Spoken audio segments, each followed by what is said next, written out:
नमस्ते बच्चों, स्वागत है आपका फिर से DCI chemistry free online classes में।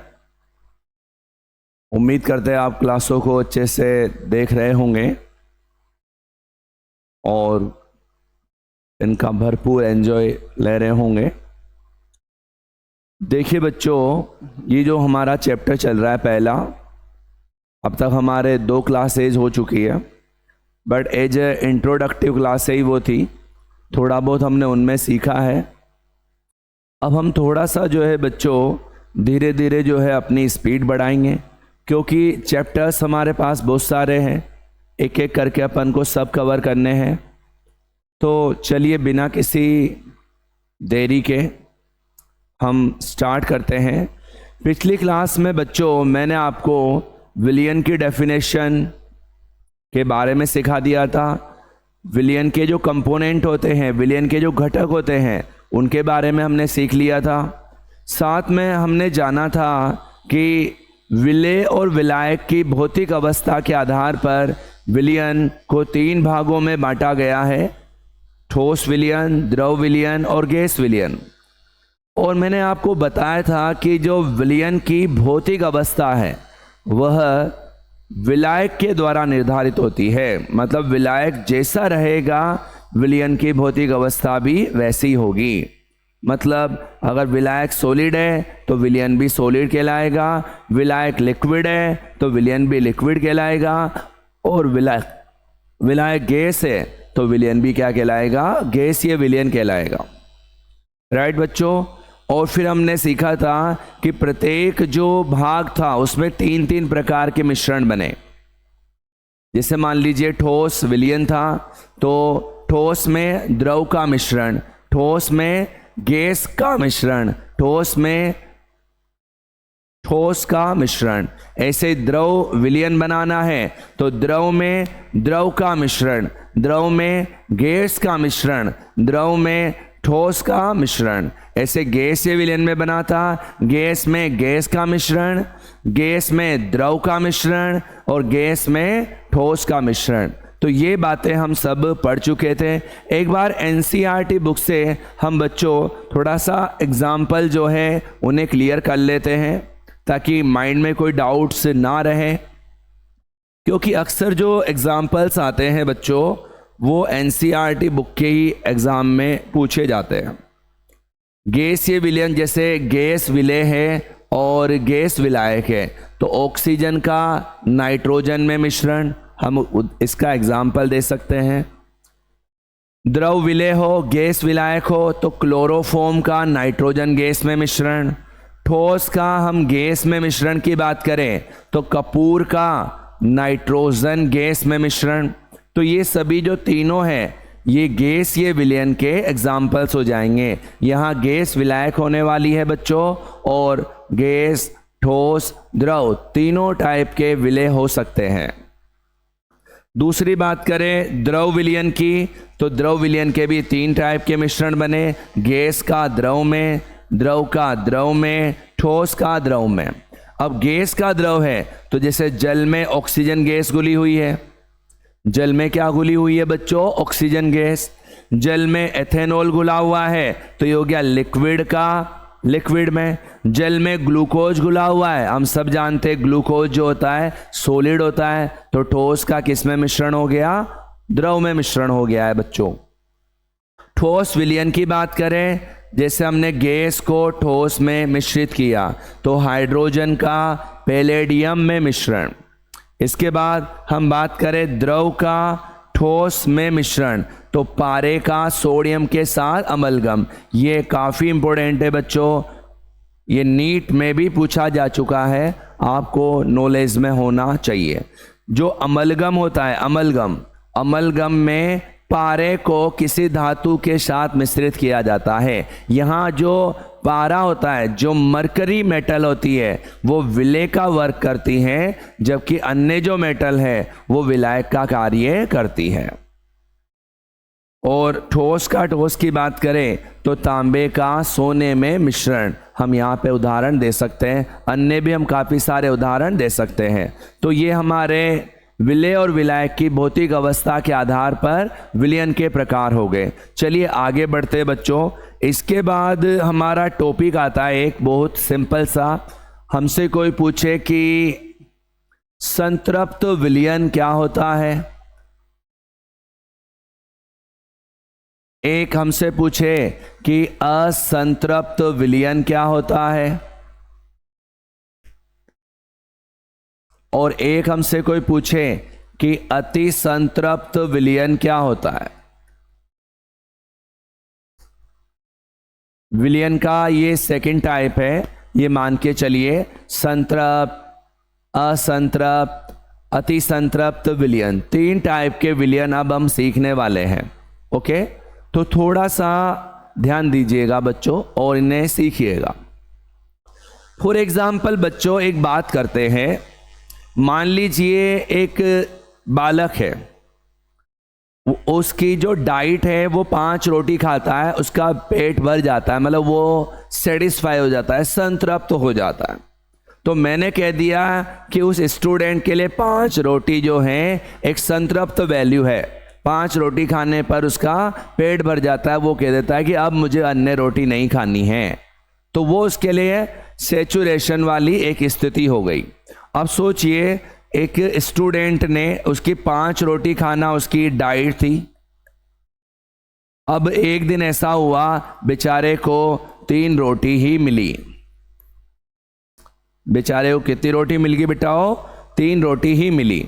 तो 3 रोटी मिलने का अभिप्राय ये हो गया कि अभी उसका पेट खाली है, उसका पेट भरा नहीं है। तो बताओ इजीली क्या इसे हम और रोटी खिला सकते हैं या नहीं खिला सकते? हमारी इच्छा होगी कि ले बेटा रोटी खा ले, तो बताओ वो कहेगा कि बिल्कुल बिल्कुल मुझे रोटी चाहिए, क्योंकि अभी तो मेरा पेट भरा ही नहीं है। तो उसको 2 रोटी इजीली खिलाई जा सकती हैं।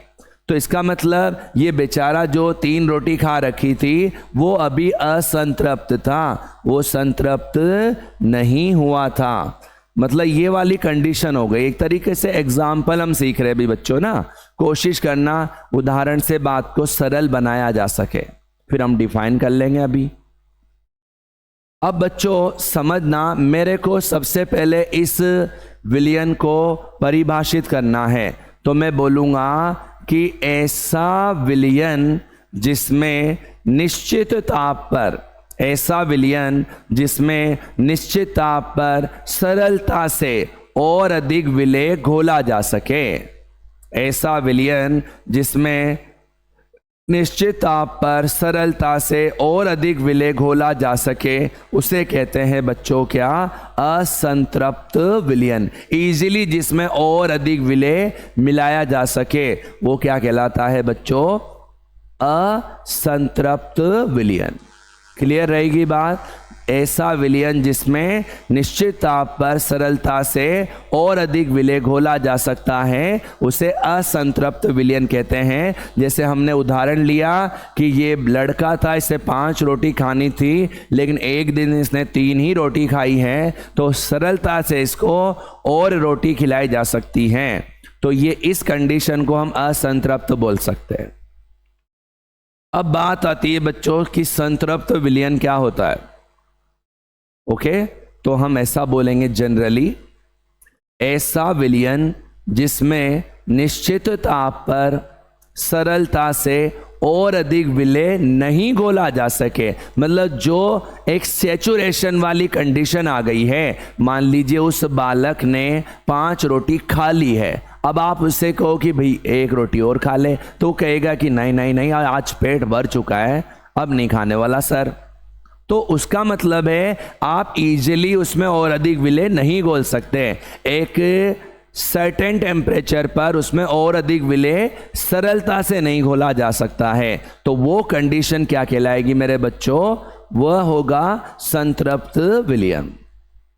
ऐसा विलयन जिसमें निश्चित ताप पर सरलता से और अधिक विलेय नहीं घोला जा सके, क्या कहलाएगा हमारे बच्चों? संतृप्त विलयन। अब चलो बच्चों, संतृप्त हो गया, असंतृप्त हो गया, अब आया अति संतृप्त। क्या आया बच्चों? अति संतृप्त विलयन आया। तो देखो इसे कैसे डिफाइन किया जाए। मैंने कहा बच्चों कि वो बालक था, 5 रोटी खा चुका था, उसका पेट भर चुका था, लेकिन एक कोई उसका मित्र आया और उसने कहा कि यार 1 रोटी मेरी तरफ से तुझे अभी और खानी पड़ेगी, मेरा मान तो तुझे रखना ही पड़ेगा। तो उसने जोर ज़बरदस्ती की और उसको 1 रोटी और खिला दी, लेकिन वो संतृप्त हो चुका था, फिर भी उसको 1 रोटी और खिला दी गई है। एक टेम्परेचर चेंज कर दिया गया है या उसकी कंडीशन चेंज कर दी गई है, मतलब फोर्सफुली उसे खिलाया गया, ये मान के चलिए। तो अति संतृप्त विलयन का मीनिंग क्या है?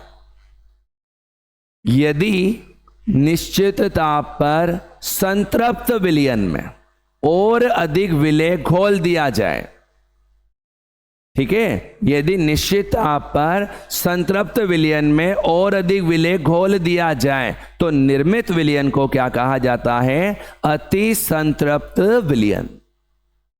यदि निश्चित ताप पर संतृप्त विलयन में क्या घोल दिया जाए बच्चों? और अधिक विलेय घोल दिया जाए, तो ऐसे विलयन को क्या कहा जाएगा? अति संतृप्त विलयन। और कहते हैं बच्चों, इस पर एक बहुत अच्छा क्वेश्चन बनता है कि जब अति संतृप्त विलयन बन जाता है, अति संतृप्त विलयन में अवक्षेपण उत्पन्न होता है। मान लो ज़्यादा ठूस ठूस के खा जाओगे तो अवक्षेप बनेगा ही बनेगा। कहने का मतलब है संतृप्त है, संतृप्त है, अति संतृप्त है। बताओ कौन से विलयन में अवक्षेपण आएगा, अवक्षेप बनेगा? तो आंसर आएगा अति संतृप्त विलयन। क्लियर बच्चों? इस पे ज़्यादा सवाल तो बनते नहीं, ज़्यादा यूजफुल ये है नहीं भाई, बट प्राइमरी लेवल पर अपन को डेफिनेशन याद रख लेनी है, बहुत है। एक बार वापस क्लियर करता हूँ। असंतृप्त विलयन ऐसा विलयन जिसमें निश्चित ताप पर सरलता से और अधिक विलेय घोला जा सकता है, उसे कहते हैं असंतृप्त विलयन। बात करें संतृप्त विलयन, ऐसा विलयन जिसमें निश्चित ताप पर सरलता से और अधिक विलेय नहीं घोला जा सके, वो क्या कहलाएगा? संतृप्त विलयन। और अति संतृप्त विलयन मतलब ऐसा बोलेंगे, यदि निश्चित ताप पर संतृप्त विलयन में और अधिक विलेय मिला दिया जाए तो निर्मित विलयन को क्या कहते हैं? अति संतृप्त विलयन कहा जाता है। और सबसे इंपॉर्टेंट बात, ऐसे विलयन में अवक्षेप निर्मित होगा। अवक्षेपण के लिए कौन सा विलयन बनना जरूरी रहेगा बच्चों? अति संतृप्त विलयन। तो आपके ये एक छोटा सा पॉइंट है, ये क्लियर होना चाहिए सबके। ओके, क्लियर रहेगा बच्चों? चलिए आगे बढ़ाते हैं बात को।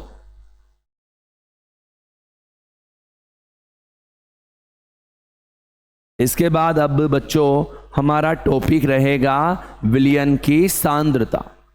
ठीक है, अब हम पढ़ने वाले हैं विलयन की सांद्रता के बारे में।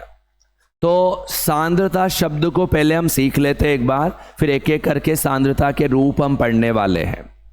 ओके, तो सांद्रता किसे कहते हैं? हम सबको बताएं विलयन कैसे बनाया गया। विलायक में किसको घोला गया है? विलयन को घोला गया है। तो हम बोलते हैं विलायक में घुली हुई विलेय की आपेक्षिक मात्रा। विलायक में घुली हुई विलेय की आपेक्षिक मात्रा क्या कहलाती है? सांद्रता। बच्चों ये जो सांद्रता होती है इसे अनेक रूपों में व्यक्त किया जाता है। सांद्रता के को व्यक्त करने के अलग अलग रूप होते हैं। मान लो मेरे से कोई पूछे कि सांद्रता को कैसे कैसे व्यक्त किया जा सकता है, तो सांद्रता को 2 रूपों में व्यक्त कर सकते हैं। एक तो बोलते हैं गुणात्मक रूप से, एक बोलते हैं मात्रात्मक रूप से। एक तो पहला कौन सा हो गया बच्चों? गुणात्मक रूप। दूसरा हो गया मात्रात्मक रूप। सांद्रता को 2 रूपों में व्यक्त किया जा सकता है, गुणात्मक और मात्रात्मक। अब गुणात्मक में तो कुछ बच्चों ज़्यादा है नहीं, हमें याद रखना है जो गुण रहते हैं उसके आधार पर केवल ये कहा जा सकता है कि विलयन तनु है या विलयन सांद्र है। मतलब विलियन कैसा है केवल ये बोला जा सकता है उसके गुणों को देखकर।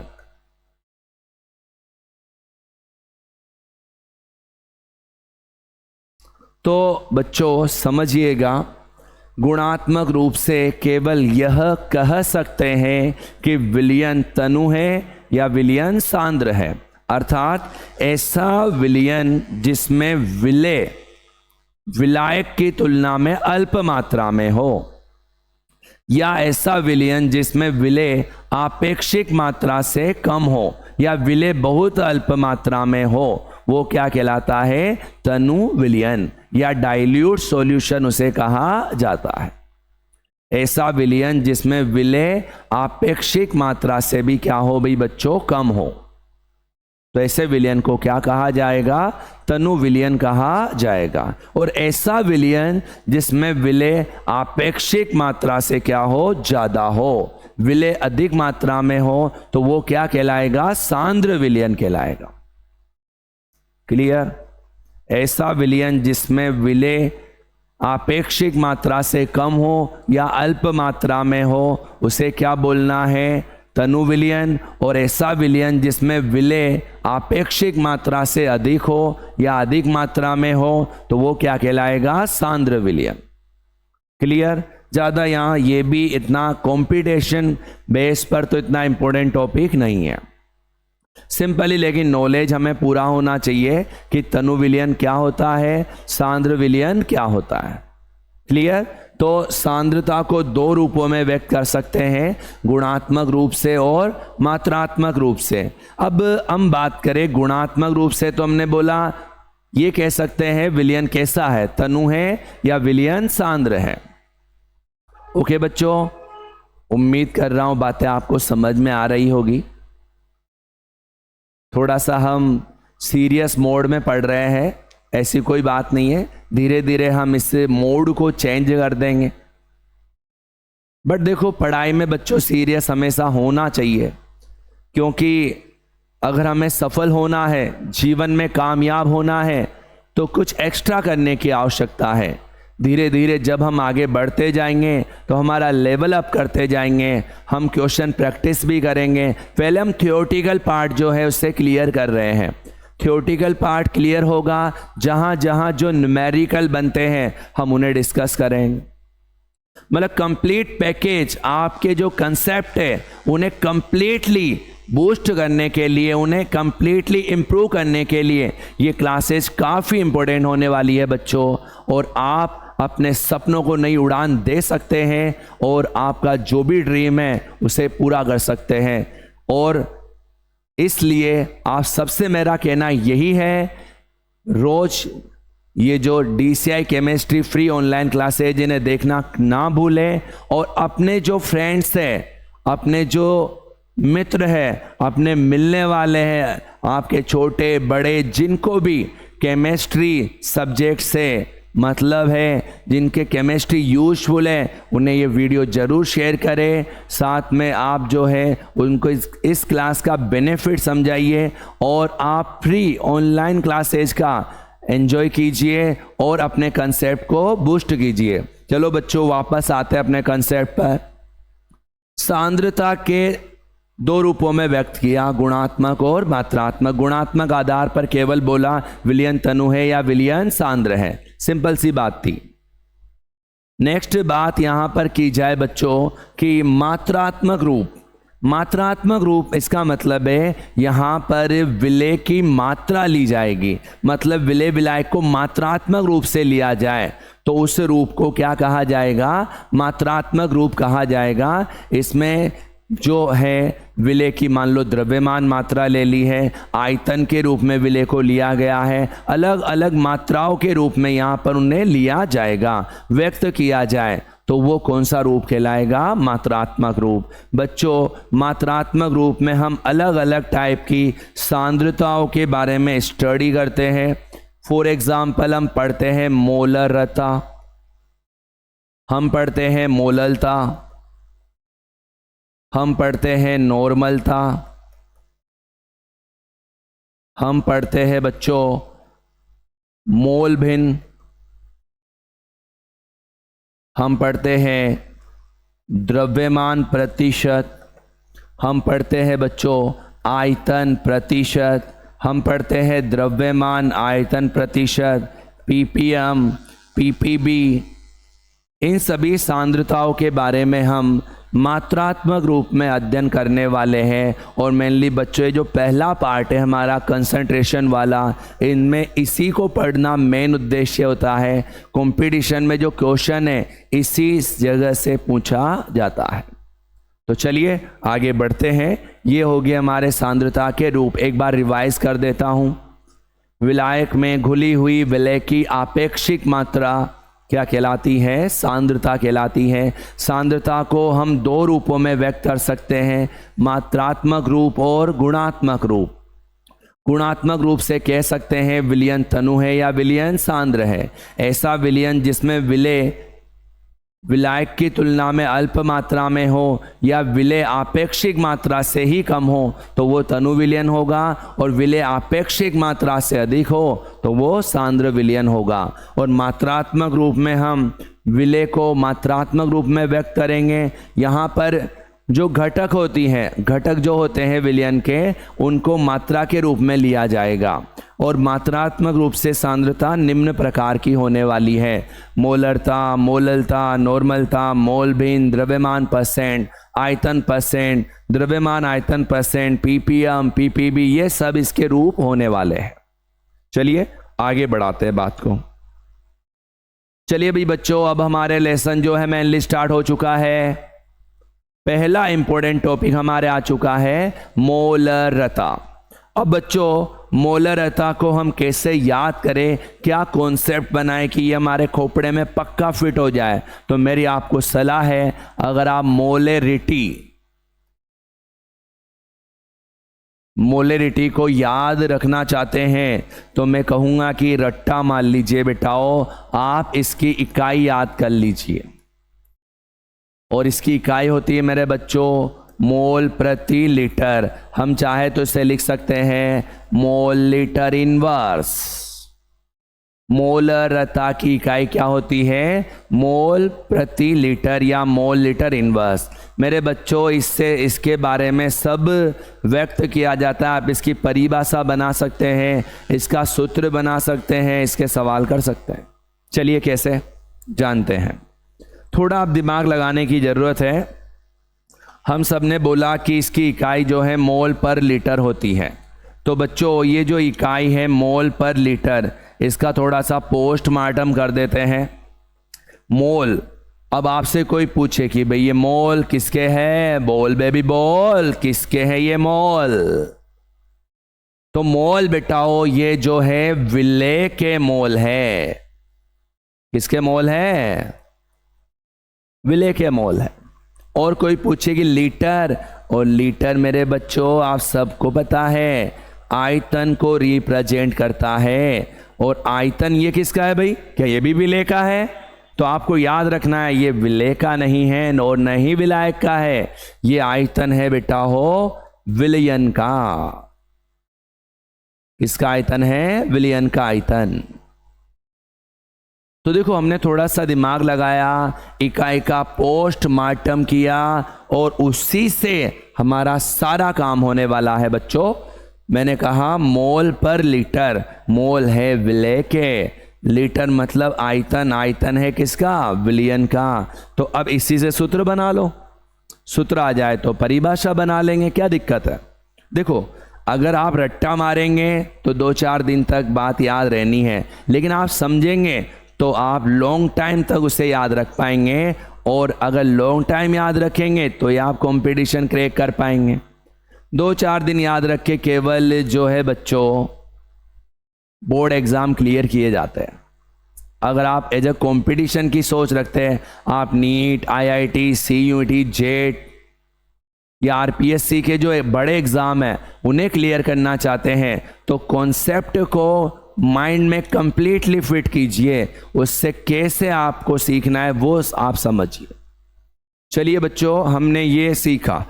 अब इसके बेसिस पर मेरे सूत्र तैयार है। मैं मोलरता का सूत्र बना सकता हूं। बच्चों, मैंने सोचा मोलरता बराबर ऊपर आना है विलेय के मोल,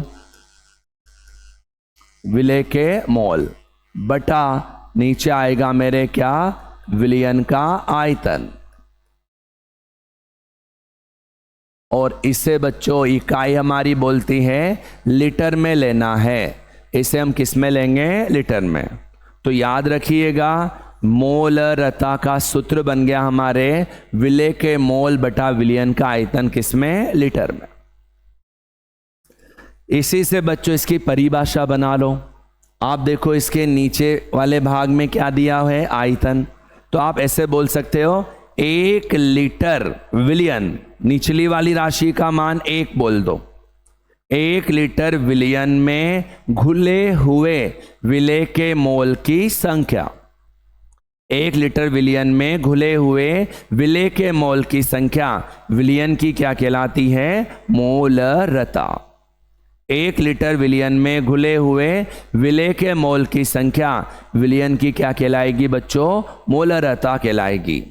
बना लोगे परिभाषा, क्या सोचा हमने, 1 लीटर विलयन में घुले हुए विलेय के मोल की संख्या क्या कहलाती है, मोलरता कहलाती है। क्लियर। आगे बात करें बच्चों, अगर मोल नहीं दिए गए हो, अगर किसी भी पदार्थ के मोल नहीं दिए गए हो, बच्चों हम 11th क्लास में पढ़ते हैं मोल बनाने के 3 मेथड होते हैं। मोल हम 3 तरीके से बना सकते हैं। अगर पदार्थ का द्रव्यमान दिया है तो द्रव्यमान बटा पदार्थ का अणुभार या मोलर द्रव्यमान। ठीक है, देखो थोड़ा सा हम सोचते हैं मोल बनाने के मेथड। मोल बनाने के मेथड क्या क्या थे जनरली, बट इस लेसन में हमारे कुछ ही मेथड काम आते हैं। पहला है कि मोल बराबर पदार्थ का द्रव्यमान बटा पदार्थ का अणुभार। मोल बराबर पदार्थ का क्या है, द्रव्यमान। और बेटाओ इसमें ध्यान रखना द्रव्यमान को किस में रखना अनिवार्य होता है, ग्राम में। अगर आप ग्राम की जगह किलोग्राम या मिलीग्राम में रखेंगे तो आंसर गलत आ जाएगा। द्रव्यमान को किस में लेना है मेरे बच्चों, आप द्रव्यमान को हमेशा किस में लेंगे, मोल बनाते समय ग्राम में। और ये MW किसे रिप्रेजेंट करता है, पदार्थ का अणुभार। और चाहो तो इसे आप जो है इक्वल मान सकते हैं पदार्थ का मोलर द्रव्यमान। दोनों की वैल्यू यहां पर बराबर ही आती है। तो मोल बनाने का एक तरीका तो ये हो गया, मान लो किसी भी पदार्थ का द्रव्यमान दिया है, ग्राम में उसकी मात्रा दी है, तो आप उसमें उसके अणुभार का भाग दे दीजिए, आपके क्या बन जाना है बच्चों, मोल बन जाएंगे। दूसरे तरीके की तरफ हम जाए, मेथड नंबर 2, गैस का NTP या STP, NTP या STP पर आयतन दिया हो। देखो सवाल कैसा भी आ सकता है बच्चों, तो हम कह सकते हैं गैस के मोल बराबर NTP या STP पर गैस का आयतन। और इसे बच्चों हमेशा हमें लीटर में लेना है, और इसमें हम भाग दे सकते हैं कितने का, 22.4 का। NTP या STP पर जो गैस का आयतन दिया जाएगा उसमें 22.4 का अगर हम भाग दे तो हमारे गैस के क्या बन जाएंगे, मोल। But alert, alert mode on है मेरे बच्चों, अलर्ट। ये फॉर्मूला केवल किसके लिए है बच्चों, गैसों के लिए है। ये फॉर्मूला आप लिक्विड के लिए या सॉलिड के लिए यूज में नहीं ले सकते बच्चों, यहाँ मिस्टेक मत कीजिएगा। और याद रखिएगा कंडीशन है NTP या STP, आप जानते होंगे NTP का पूरा नेम होता है normal temperature and pressure, STP का होता है स्टैंडर्ड टेम्परेचर एंड प्रेशर। तो ये फॉर्मूला तभी यूज में लेना जब गैस के लिए एनटीपी या एसटीपी पर क्या दिया हो, आयतन। और यहाँ पर आयतन की वैल्यू किस में लिखना, लीटर में लिखना। अगर मिलीलीटर में दिया है तो उसे लीटर में कन्वर्ट करना कंपलसरी है। जैसे उस फर्स्ट वाले फॉर्मूले में अगर वैल्यू किलोग्राम या मिलीग्राम में गिवन है तो उसे ग्राम में कन्वर्ट करना कंपलसरी है बच्चों। आप सबको ये ध्यान रखना ही रखना है। इसके अलावा बच्चों फॉर्मूला नंबर 3 की तरफ जाए कि मोल बनाने का 3 नंबर का फॉर्मूला क्या है। तो बच्चों एक मोल बनाने का फॉर्मूला होता है पदार्थ के अणुओं की संख्या। अगर पदार्थ के अणुओं की संख्या दे रखी हो तो अणुओं की संख्या में Na का भाग दे दीजिए। Na का मतलब होता है क्या, हम सब जानते हैं क्या? क्या तुम जानते हो Na का मतलब क्या होता है बच्चों? आपको जरूर पता होगा। Na का मतलब होता है आवोगाद्रो संख्या। और आवोगाद्रो संख्या का जो मान है 6.02 इंटू 10 की घात 23 होता है। तो आवोगाद्रो संख्या का भाग दे दो। अगर पदार्थ के क्या दिए गए हो, अणुओं की संख्या दी हो तो उसमें Na का भाग दे दो। तो बच्चों याद रखें, मैंने अभी आपको सिखाया, एक बार मैं रिपीट करता हूं। मोलरता का सूत्र होता है विलेय के मोल बटा विलयन का आयतन। अगर विलेय के मोल गिवन नहीं हो तो हम 3 मेथड से मोल बना सकते हैं। अगर पदार्थ का द्रव्यमान दिया है तो पदार्थ का द्रव्यमान बटा पदार्थ का अणुभार, इससे आप किसी भी पदार्थ के मोल बना सकते हैं। वो गैस हो, ठोस हो, द्रव हो, कोई सा भी पदार्थ हो, सबके मोल यहाँ पर बन जाएंगे। बस ध्यान रखें, जो इम्पोर्टेंट बात है यहाँ पे द्रव्यमान किस में लेना है, ग्राम में लेना है। और ये उसमें भाग देना है किसका, अणुभार का। सेकंड मेथड हमारे था, अगर गैस का एनटीपी या एसटीपी पर आयतन दिया गया हो तो उसको लिखना है लीटर में और भाग टिकाना है कितने का, 22.4 का। और तीसरा मेथड है मेरे बच्चों क्या, अगर मोल बनाने हैं, पदार्थ के अणुओं की संख्या दे रखी है तो अणुओं की संख्या में हम आवोगाद्रो नंबर का क्या दे देंगे, भाग। तो पदार्थ के क्या बन जाएंगे, मोल। तो कुल मिला के मेरे बच्चों रखिएगा एक बात याद, मोल बनाने के लिए भाग बेटा भाग। मतलब क्या बोला मैंने, मोल बनाने हो तो क्या बोलते हैं, भाग बेटा भाग। अगर आपको द्रव्यमान दिया है तो अणुभार का भाग। आपको गैस का एनटीपी या एसटीपी पर आयतन दिया है तो 22.4 का भाग। और अगर आपको पदार्थ के अणुओं की संख्या दी है तो Na से भाग। कुल मिला के मोल बनाने के लिए भाग बेटा भाग। ओके भाई, तो ये आपके पहली प्रकार की सांद्रता हुई जिसका नेम क्या था बच्चों, मोलरता। तो एक बार अपन वापस क्लियर करें मेरे बच्चों।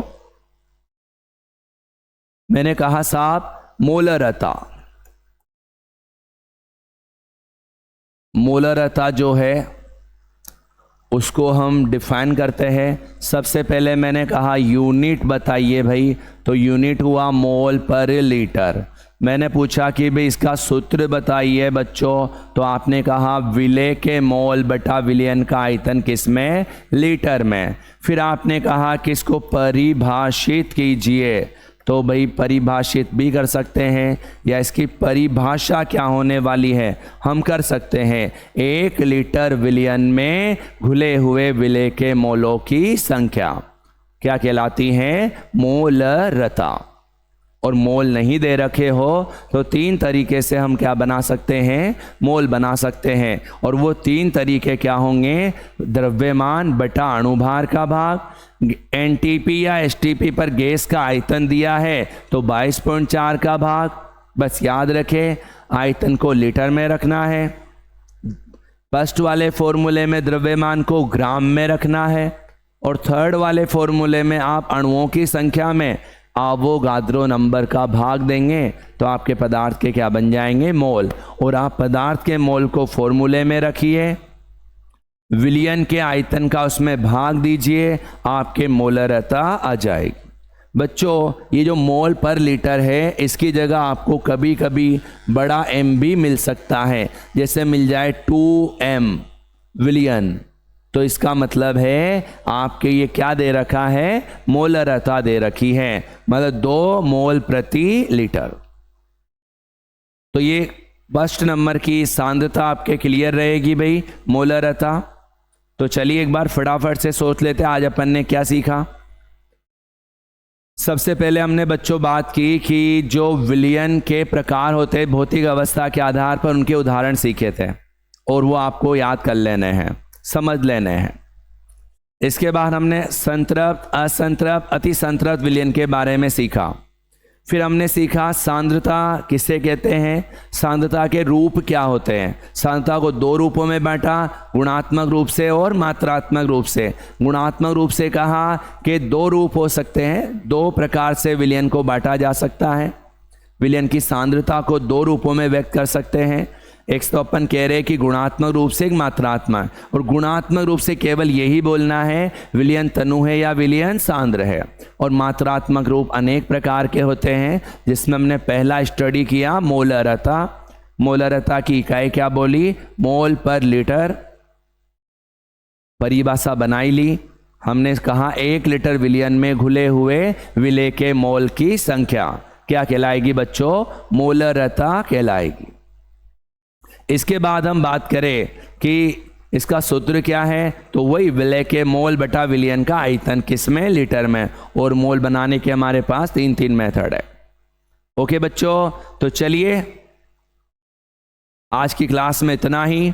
लास्ट में एक बात फिर से आपसे कहना चाहूँगा, आप हमारी क्लासों को देखते रहिए और अपने दोस्तों को इस वीडियो को ज़्यादा से ज़्यादा शेयर कीजिए, ताकि वो भी इन क्लासों का भरपूर लाभ उठा सके और अपने केमिस्ट्री के कॉन्सेप्ट को इम्प्रूव कर सके। क्योंकि बच्चों यहाँ कोई ड्रामेबाजी नहीं है, यहाँ पर केवल फोकस किया जा रहा है आपके कॉन्सेप्ट को कैसे इम्प्रूव किया जाए। धीरे धीरे हम हमारा लेवल इम्प्रूव मतलब बढ़ाते जाएंगे और हमारे जो कंपटीशन ट्रैक पर जो हमें आना है वो धीरे धीरे आते जाएंगे। बस वेट इतना ही है, आप देखते रहिए, हमारे साथ जुड़े रहिए। थैंक यू सो मच, धन्यवाद।